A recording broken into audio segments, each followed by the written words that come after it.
Hello to all of you who I haven't seen so far today. Thank you for those of you who have come back for more this afternoon. So I'm the community manager here, with Murthy, so working with speakers at Murthy to produce your talk. So today, this afternoon, we're going to do a training session on PowerPoint. I will go into how the training is going to run out, but yeah, basically I want the session to be as interactive as possible, so do ask any questions that you have as we go along through. I've divided it into sections, so if you save up your question to the end of the section, that'll probably be easier for us to manage.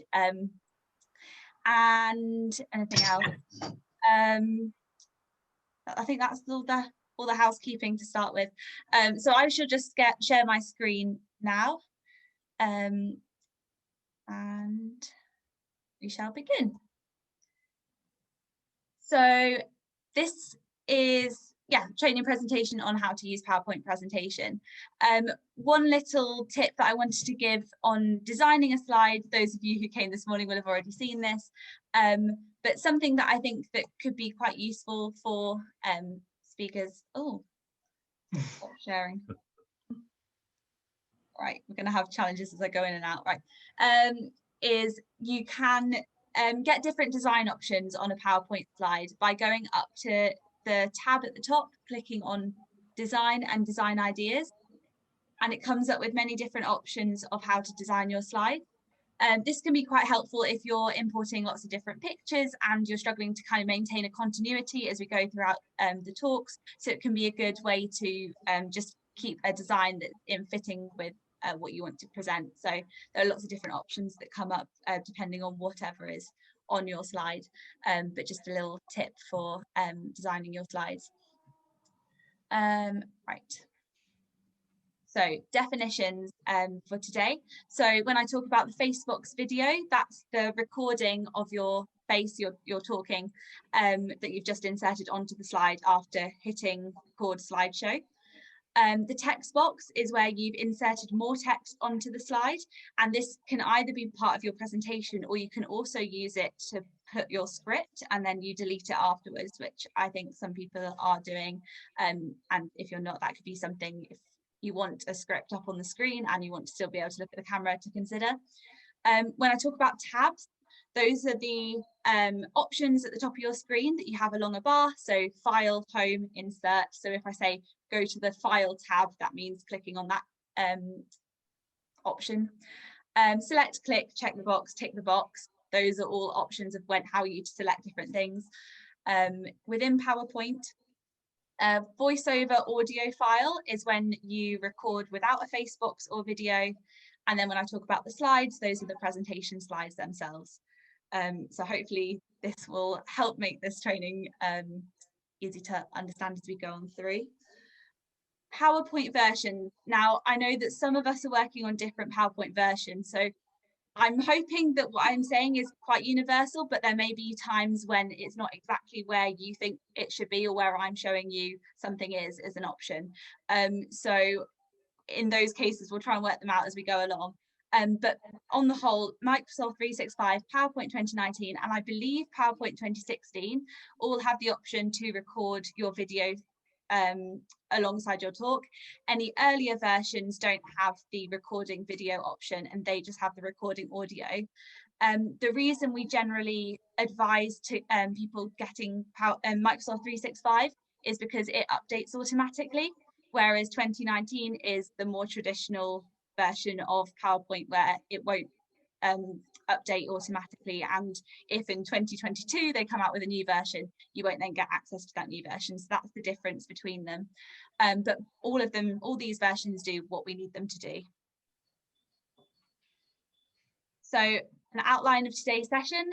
Firstly, I'm going to go into recording options, so the different options you have available to you when recording your PowerPoint presentation. Then editing options, so this is once you've recorded your talking element for the screen, how to edit that video afterwards. Thirdly, I'll look at inserting external files, both video and audio, and how to do that. Then we will look at animations tab, and then we'll just go over how to check your transitions are running smoothly.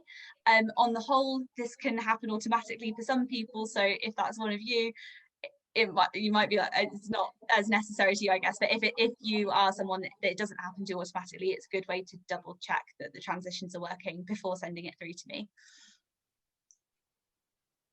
Right, so when recording, you get different options that come up on your screen when recording. I will hopefully be able to share my slides. We'll work that out. Zoom can get a bit funny about different cameras. When you get up your file, you get an option to either have the script on screen, or you can have notes, which can then be pulled down while you're recording. So it will be easier if I go on record current slide. Is this still showing for you? Yes. Yeah. Okay, great.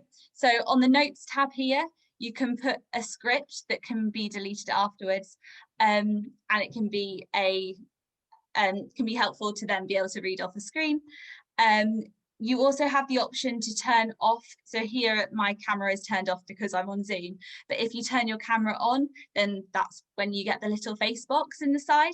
If you don't like seeing yourself while you're talking and you'd rather turn that off, but obviously you still want to record a video, you can do that by pressing this icon, which will be available to you to press, and that means that the preview gets turned off, but you are still recording yourself talking.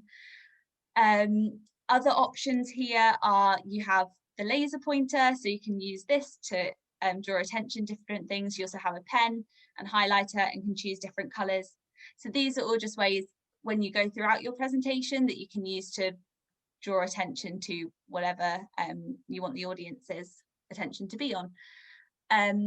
Here on settings, you can also check that the camera that you're using is the right camera, and the microphone that you're using is the right microphone. Particularly if you have a microphone plugged in, it's worth checking that it is using the one that's plugged in to get a higher audio quality.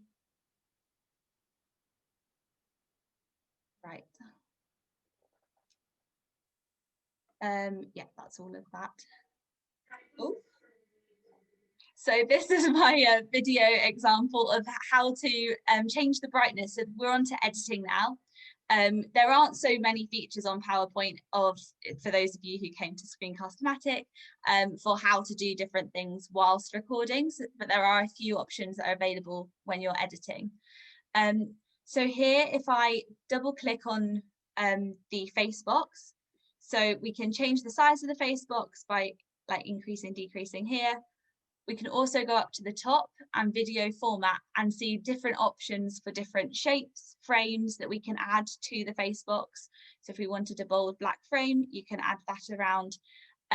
It's worth saying that it's always good to have continuity throughout your presentation. So if you have a frame on one, make sure there's a frame on the majority of the presentations you go through. Same with size and the placing of the face box. So once you've decided where it looks best on your slide, it's best to stick with that to avoid the audience having to try and follow and find where you are on the screen. There are also options to change the shape. So you can make a oval shape face box if you wanted to. You can play around with the border. So all these options are up here on video format. You can also crop your image. And yeah, so that's something to explore. If you've had a go and you don't really like any of it, you can just reset design and it goes back to the original version. So I did that by coming up to the video format and reset design up here. You have to do that on every one individually? Yes. Sarah, that's a very good question, whether you can do it on the same. I think you'd have to do it on each one individually. Okay, yeah. Thank you. And then the playback feature is probably the one that has even more potential for you in terms of the way that you can edit your videos once they've been done. So here we have the option to trim video. So you're able to cut out the beginning or end of your video if you so wish. The challenge with PowerPoint is that you're not able to trim the middle, so it is just the beginning and ends that can be trimmed. So if you've got cut off in the middle, it's best to then stop there and redo. And you can change the volume here as well. Again, as I said this morning, it's worth making sure that the volume level is good enough from the start, because it is more difficult to make it good again once it's been recorded. But there is an option to change the volume if you feel like it's slightly too quiet or needs to be quieter for whatever reason. And you can do that by coming up to the top and the playback and clicking the volume option here.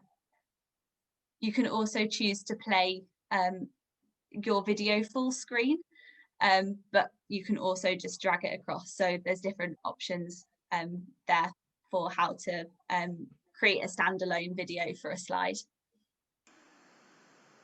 I think that is, so here I created a version to trim. So at the end, I managed to drop a book so we can trim the video here. You can play it as you go through to make sure that you're trimming to the right point. So if I click here, so that's where I want to trim it. So you can bring the red bar to where you want to cut off the end of the video here. And click OK, and then it's cut out that end of the video. I believe you can also, it's still there. So if you did cut off too much and you realise that you've missed the last word on your presentation, you can drag it back to add a bit more. So it's a bit of trial and error if you missed off one point.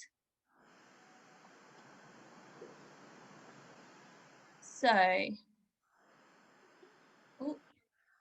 these are the different options for things that you can do with the video. So hopefully now it is playing around with format right at the top, and playback tabs, and having a go at the different features basically. Yeah, are there any questions on any of that so far? Abby, you talk about maybe not even having the Facebox on the presentation. I was under the impression that that was to be encouraged, because at least it gives some sort of life to the talk. It gives the human element. If we're constantly hiding, which I quite like to do occasionally, when there's a big image and there's a nice picture and it's not for human consumption, then one sort of keeps the face box visible. But there are times when it's good to hide it, but not too much, presumably. But there has to be a balance. Yes, yeah, it's about working out the balance that's right for your talk. It's just knowing there's the option to turn off the face box when recording is probably is the best way to do that. Make sure it's an audio only file. And that is where you go and you click off the camera when you're recording right, to have an audio only. But yeah, on the whole, it does, I mean, it makes it feel more like a talk, I guess, because obviously if you were in person, you wouldn't suddenly disappear behind a curtain and start speaking from behind. So I think if there's a picture that you want to draw the audience's attention to particularly, then yes, it's fine to have a narration. I will also show you how to insert an audio file. If you have someone, so we have a speaker who has someone else who's done recordings of a particular his person that they're talking about, they've got an actress to record some letters being read or whatever, and this is, so you can do this by inserting an external audio or video file. So if we're okay to move on to that, if there aren't any questions on the editing. So you can go on insert up here. Sorry, Abby, can I just ask you a little question? The laser pointer, I somehow have never quite got that right. I can't seem to find it on my PowerPoint. But how do you do that? Get a red laser pointer, for example. I can just show that again. So slideshow, record from current slide. Can you still see that? And then laser pointer. So this is the laser pointer, this No, icon. we're only seeing your actual slide. Okay, I will switch it over. That.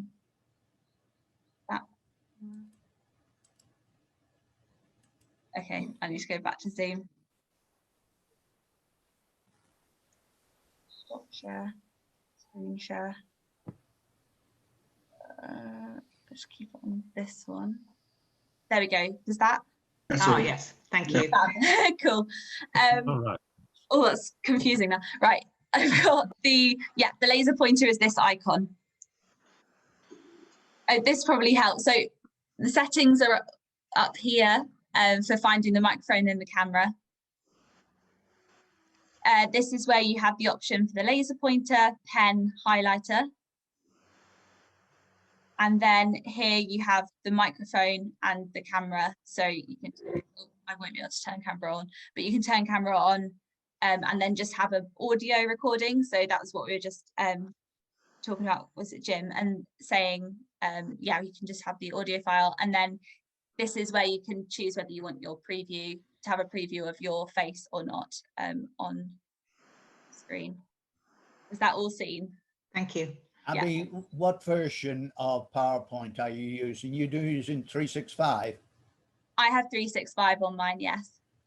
Because I'm not finding all the boxes on the top that you were referring to. I have two screens, and I have it open PowerPoint on one screen. I'm trying to follow you where you're going, and I can't.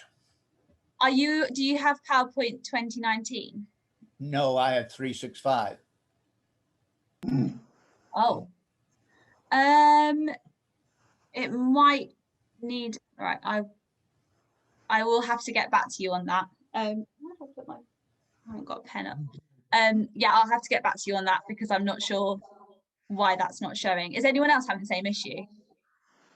Oh, thank you for the offer of the pen, Andrew.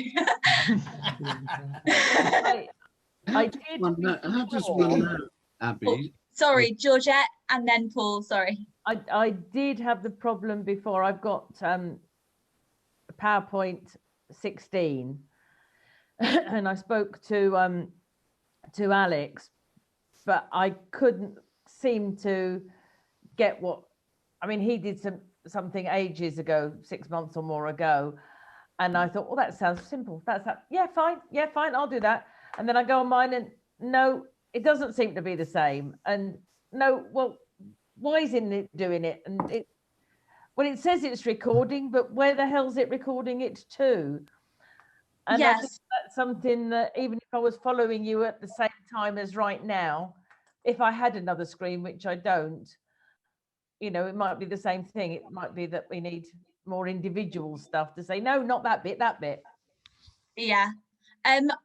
I saw your comment about, on the feedback form about it not coming up, because it should automatically, when you record a video, it automatically appears on the screen.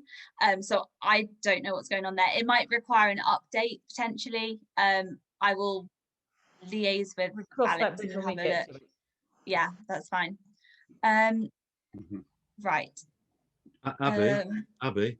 Yes. Sorry to interrupt. Well, on Paul's point about the laser pen, going back to the talk this morning on screencast, can you use laser pen on screencast? No. No. Okay. You can use the pointer, the cursor, but you don't get the red light. Instead, you get the arrow in a yellow circle. Okay, thanks. Yeah, just to ask Abby, how do we know if our PowerPoint is 19 or 365? It should, if you type in PowerPoint into your search box, it should tell you. So if Mine never says 365, so presumably I'm 19. It tells you when it opens, doesn't it? Yeah, that's what I seem to say. I don't know where to look for it. It's right there, yeah. As it is. When you open PowerPoint, and so you're opening up a new presentation, and you have the home and the new and the open slides. Wait, I'll show you what I'm seeing. here, and you go on account, Yeah, that's it. and it will then tell you what type of project you have. Yeah. Oh, right. Oh, good. Yeah, thank you. That's helpful. That will tell you. That's okay. Lovely. Right. Let us, okay, importing audio recordings. This is quite a task. Okay, importing audio recordings. So up here, so I decided to import a file. I had Maya Angelou poetry in my room, so that's what I grabbed, and that hence the theme of the slide.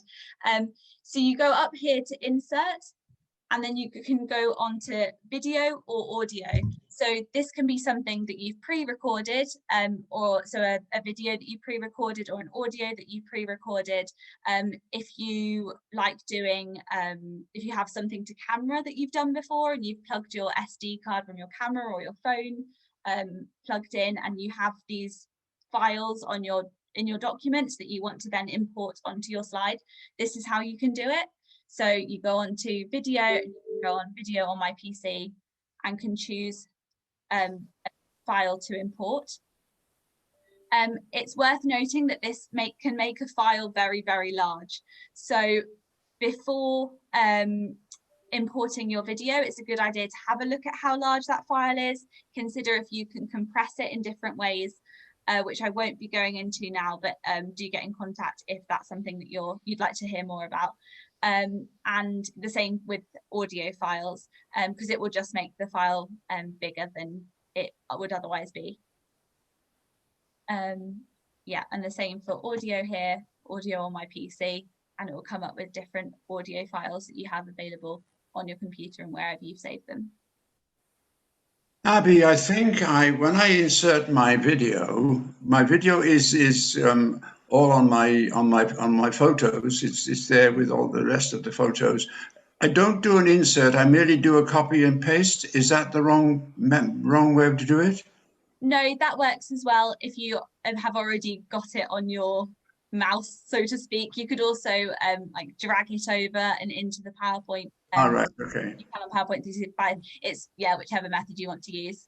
I thought that might be an answer to my problem, but it's not. Alas, I'm sorry. I don't think it would. No, I don't think it would be. Right. Are there any questions on importing files? I think those are the two that I wanted to go over: video and audio. Just very. Am I? Yeah. Oh, sorry. I thought I'd turned my mic off. No, I hadn't. Very quickly, Abby. I don't know if you remember.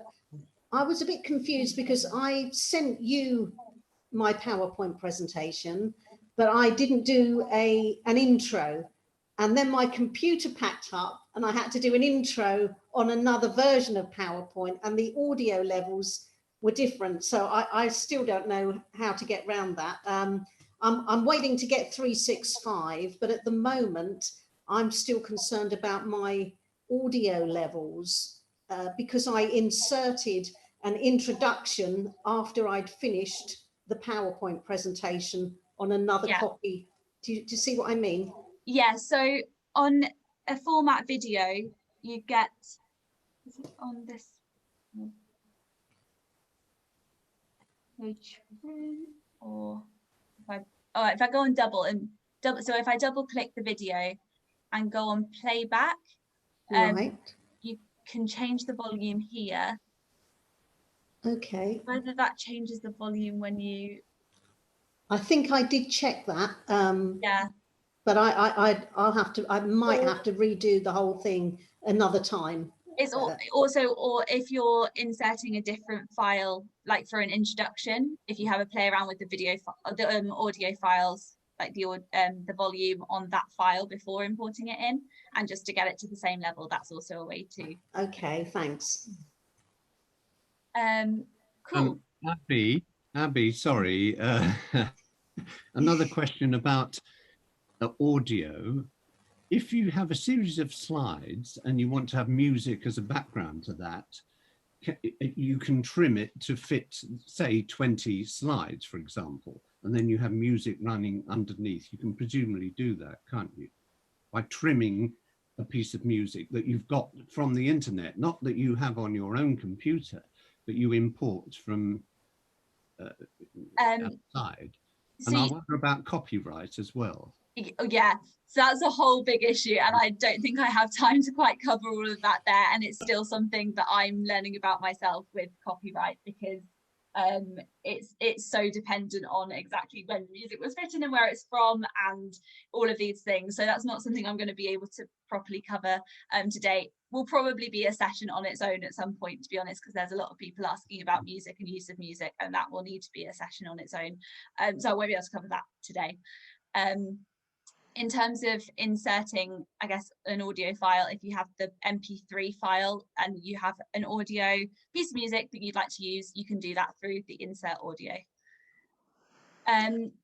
Right, animations. Well, can I just mention Audacity? I find Audacity a very useful thing to use when I'm trying to organize fading in and fading out my music.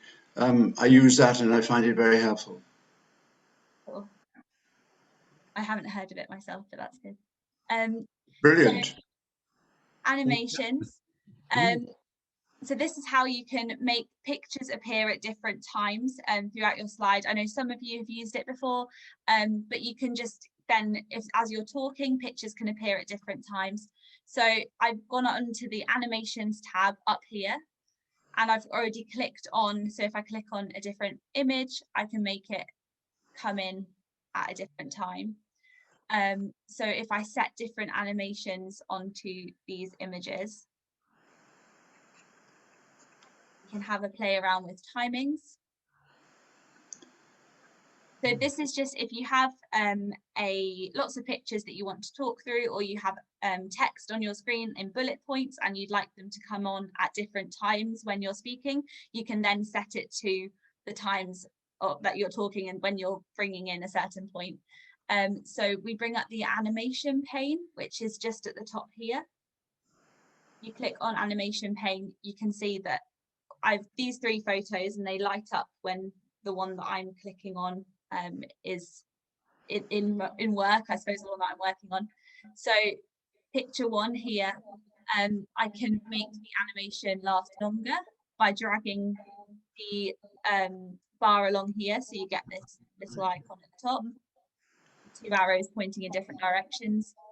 You can also start it to start with previous, so that would mean as soon as the slide comes on, the animation will start. You can also start it to be after previous, and you can put a delay. So if you know that you're going to be talking for 10 seconds before the next picture becomes relevant, I can then put a delay on. So let's put 7 seconds here. There'll be a delay between these two photos.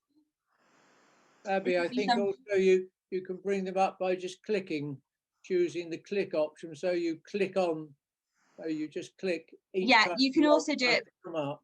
Yeah, you can also do it by click. So that means that you're clicking as you go throughout your recording and as you're speaking. This way, it means that you don't have to worry about bringing up the clicks and you can time it. Also, avoiding clicking as much as possible throughout your presentation is a good thing, because I think it just makes the presentation feel more natural and less computerized, if you like, with a click sound in the background. But if you have a quiet mouse, then that's fine. Yeah, so, and then duration here. So if I put this one also to be at the same time as the previous, I want these two pictures to come on at the same time. And if I we can go play from the top. I'll show how these pictures come in at different times. Yeah. There was a website I saw somewhere on the internet that I think it's Google that do it. That will make a video of if you've got multiple slides or little clips, they'll stitch them all together in the sort of right order for you and just present you with a video that you could use. I haven't used it myself, but it is free software as far as I'm aware. So you just put in, your 5 slides or your 5 video clips or whatever they are, and then they join them together. that makes sense, sort of a flowing sense, and then you end up with a short video, you know, so many seconds or whatever it is you're going to run. If you want to share that link in the speakers forum potentially, and then other people could access it and see it and have a play around. Yeah, really want to make the speakers forum like a place to kind of share that kind of information. So that would be great if you want to put that in there. Yeah, I say with PowerPoint, I'm very aware this training is very much about giving you the skills to then go off and have a play around yourselves, because I can show you as much on my screen, but it really is trial and error and having a play around with what's going to be relevant for you in your presentation. I'm not saying by any means that everyone suddenly needs to start adding animations to their presentation. It's just if you have a slide and you think, I want this picture to come on later, now you have the skills and know how to do it.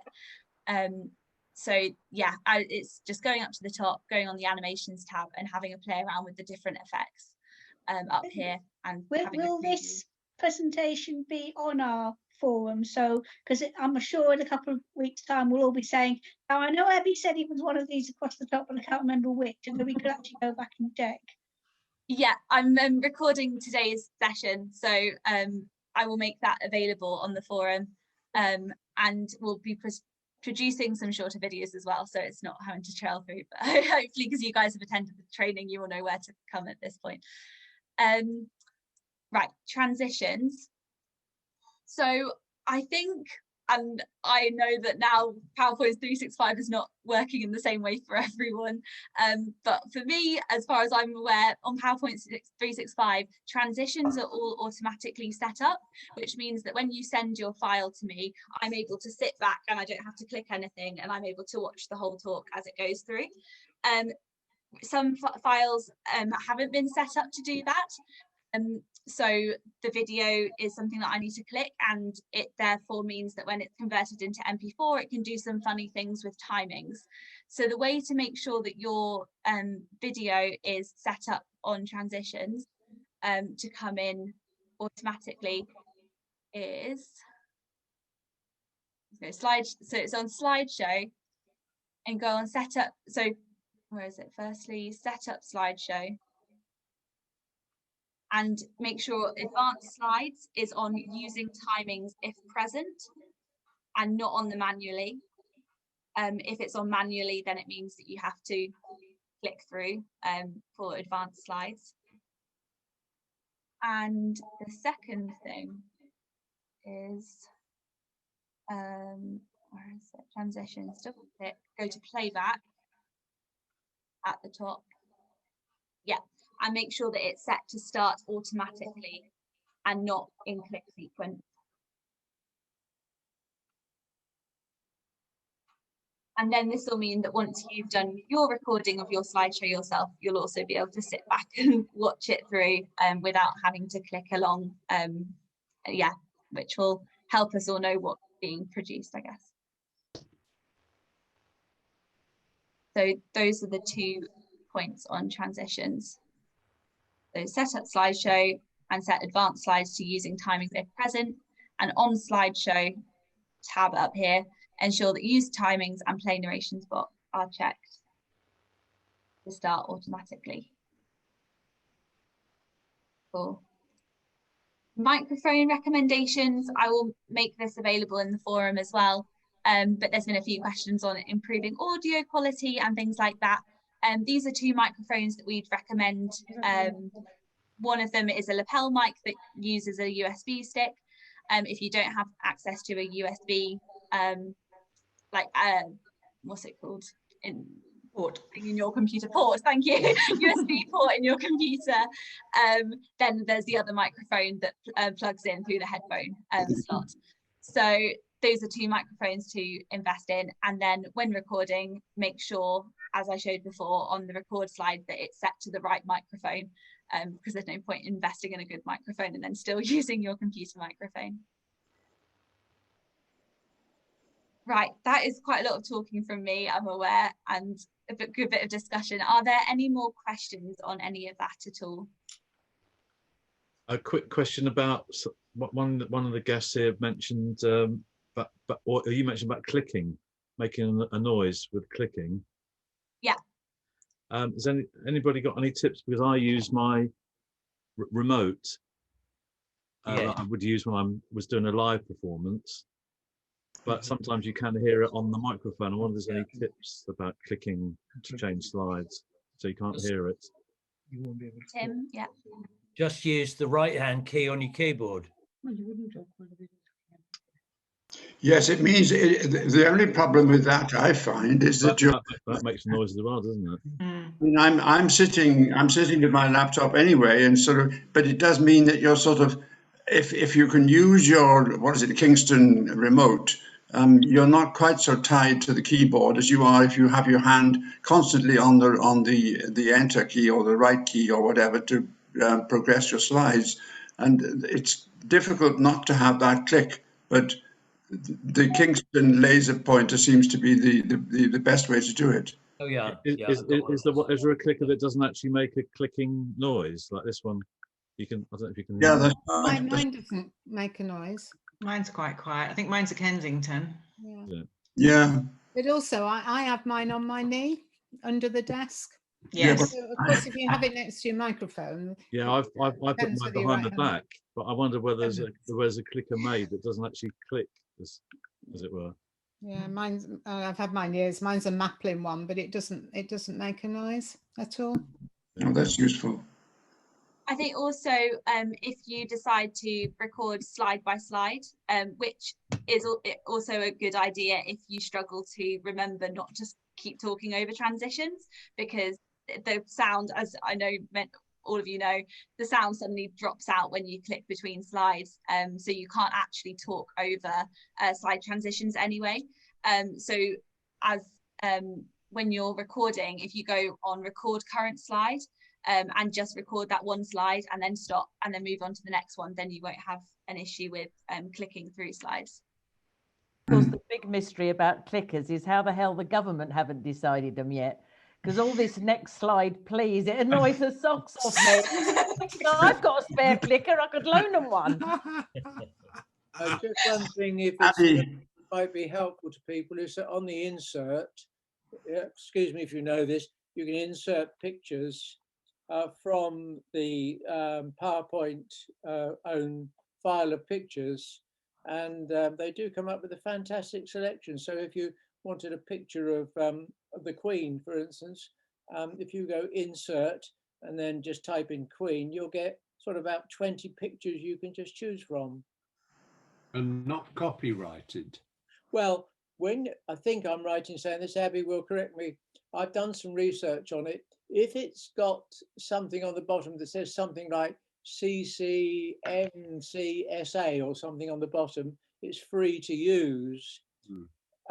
If you Google which pictures are free to use, you'll find there are certain categories. Some you have to pay for, some you have to give a credit to, but there's one particular one, and I think it ends in SA, number of letters, which means it's free to be used by anybody. But it's a great resource, I can tell you. Yeah, great resource. Yeah, in the speakers guidelines document, we've put some links to different free online and also the stock images on PowerPoint. They are good images to find and use to insert into presentations. Also great quality photos for the catalogue when you're deciding which photo you want to go on the catalogue. It's definitely having a look in those. You insert about 6 at a time onto a slide and then go on to design ideas, and it'll sort it all round for you. Yeah, exactly. The two together are wonderful. Malcolm, yeah. Going back to microphones, do you tend to, I mean, they do vary so much, and at the moment I'm using a sort of standalone fine condenser microphone, which is quite good. I use a pop filter. There is a sort of an ambiance, there's an acoustic quality in the room, and I do wonder if a lapel microphone would actually be better. I think that both the microphones I've shared there are both, one is a lapel mic and one isn't, but I think the lapel mic does reduce, the sound from the rest of the room because it is much closer to you and it has a closer range. I've tried to make a note of it quickly when you had it on the screen. Is there a name for it that is easily identifiable on Amazon?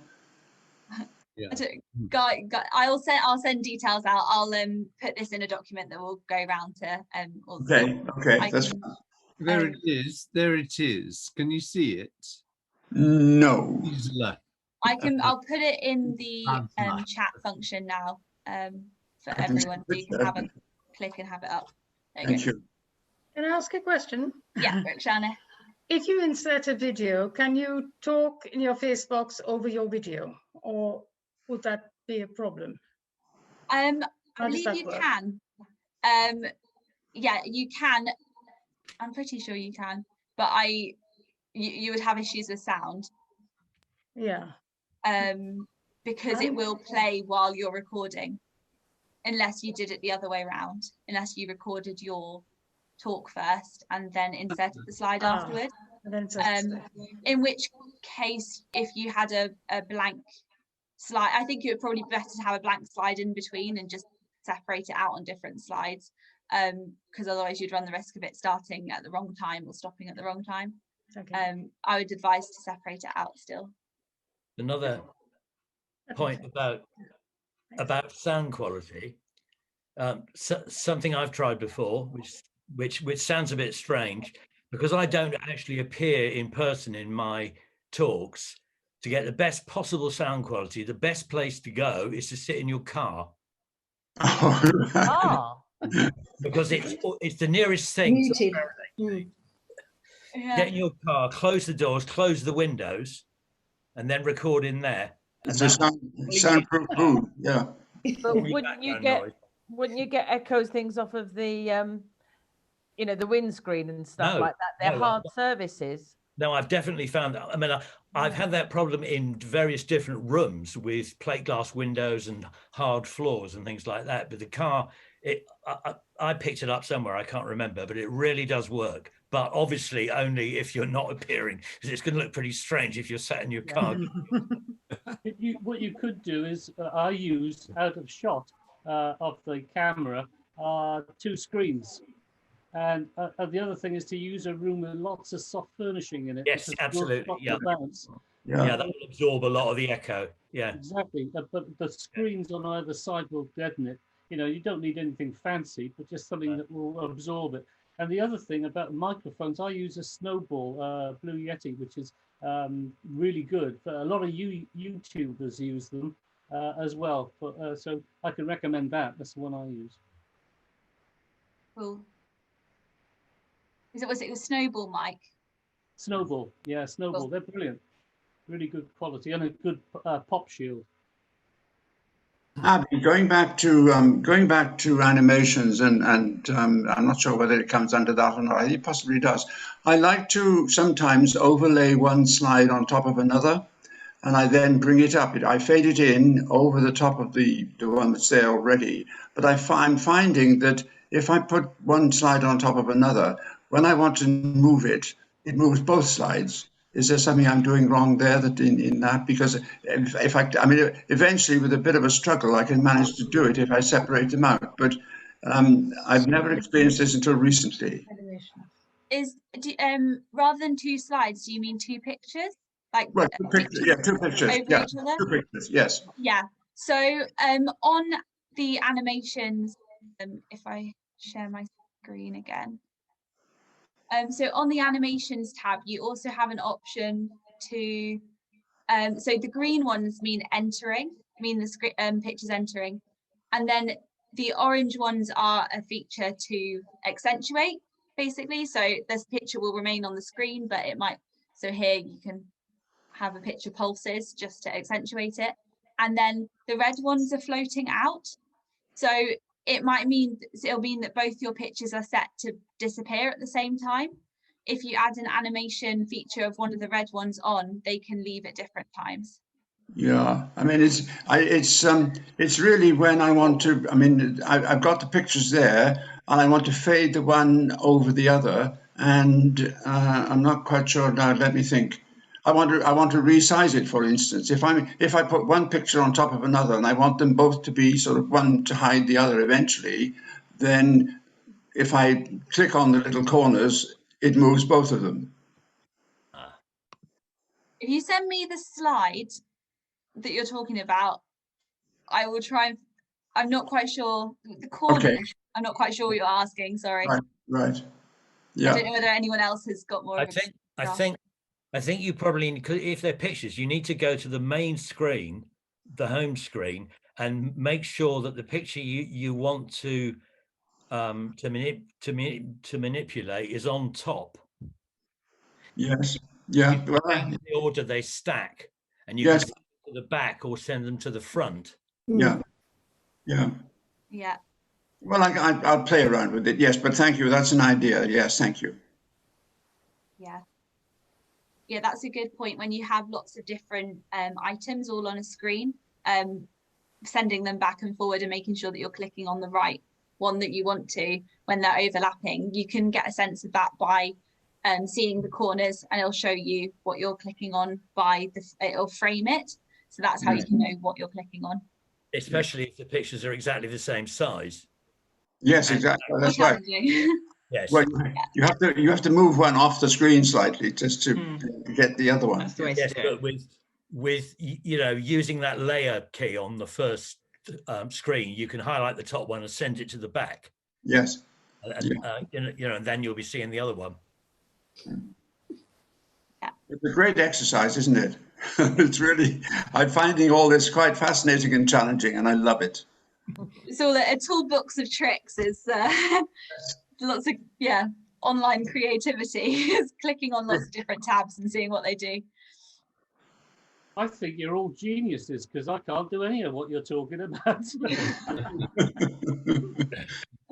In time, you will. It'll I haven't become got clear. enough time. I don't think you need it. Just use your jacket. Yeah. Well, yeah, this is the thing. It's choosing what works for you and what doesn't. And for some of this, if you're a speaker that likes to have one picture on a slide and that works very well, and you talk that through and then you go on to the next, that's absolutely fine. It's it all depends on what kind of presentation you want to create. And you all have such distinct styles of your own anyway, and that's what makes you all good speakers. So just see what works for you. Any other questions for today?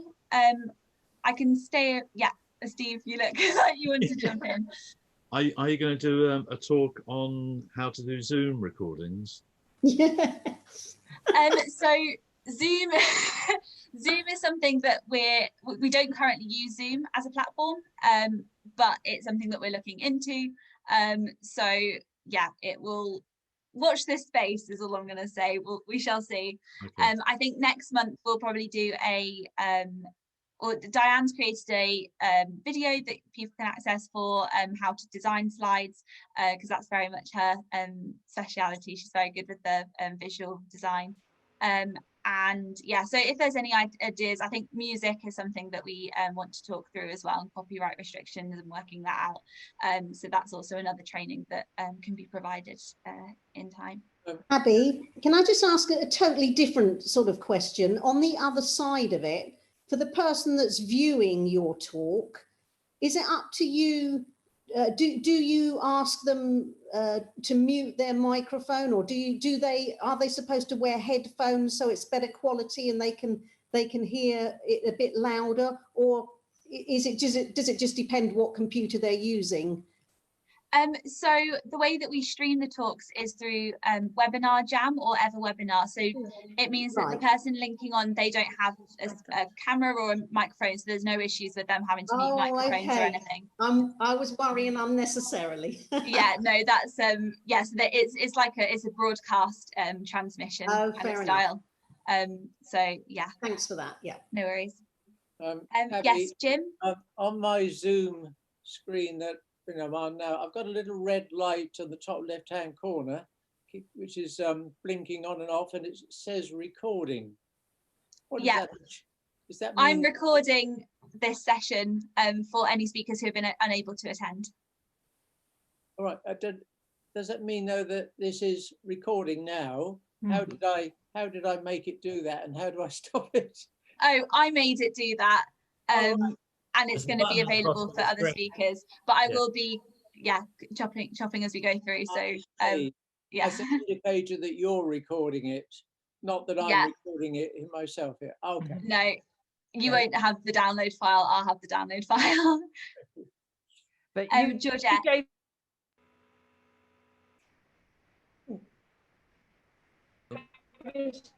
To be recorded, didn't you? Sorry? My internet's going unstable. Can you hear me? Yes. Yeah. Yeah, I was just saying that, Jim, you don't forget you had to give permission to be recorded. So I have done several Zoom talks that I've muted everyone. I did do some where I tried to say, well, you know, we're all, you know, enough and don't. Georgette, sorry, you're cutting up so much I can't hear the question.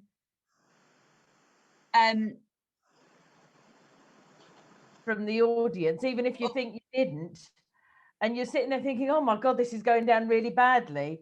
And they're not, they're having a lovely time. Georgette, sorry, I couldn't hear you. You cut out halfway through. I couldn't hear the whole middle portion of what you said. I'll move into the other room where I've got a better. Okay, I'm going to stay on, but I'm aware that it's 5 to 4.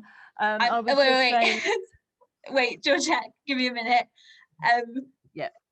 I'm going to stay on, so if you want to hear Georgette's question, but I'm also aware that it is now 5 to 4, so if you want to start heading off and you've got what you needed from today's session, that's absolutely fine. It's been lovely to see you all. Thank you for attending. Thank you if you gave me 2 hours of your day today, and I really hope that you have fun playing around with the different features that you've learned on both Screencast-O-Matic and PowerPoint. And yeah, let me know if you come across any challenges, particularly with different programs and different versions, because that's really useful for us to know as well. And I will make all this information available as well and accessible to you using the speakers side of the website. So thank you for attending today. Thanks, Abby. Abby. Thank you. Bye. Thank you. Thank you. Thank you, Abby. No worries. All I was saying, Abby, was as a speaker, if you're not getting feedback, you think, God, this is going down really badly. And then you realize that they've been having a ball. You've just not heard anything. You've not heard anything from your reaction because they're all on mute. Yeah. And I think that is, and especially with recordings, you have even less audience feedback. So that is just, you know, they're not there. Yeah, a complete challenge of this. Just quickly before we close, what does everybody feel about giving a Zoom presentation, then asking if it can be recorded? Do you mean when you're giving a talk, when Yes. they ask you to record it? I always say no, unless I have some control over where it's going. Exactly. That's what absolutely. Yes, you wouldn't want anybody recording it and passing it on to all their mates. No, exactly. That's what I felt. Yes, I'm giving a talk on next week to Cardiff U3A. Quite a big group, actually. Quite a big group. And I was asked if they could record it for members who weren't present. And my response was no, sorry, because I don't have control over it. Yeah. That's good. That's good. Thank you.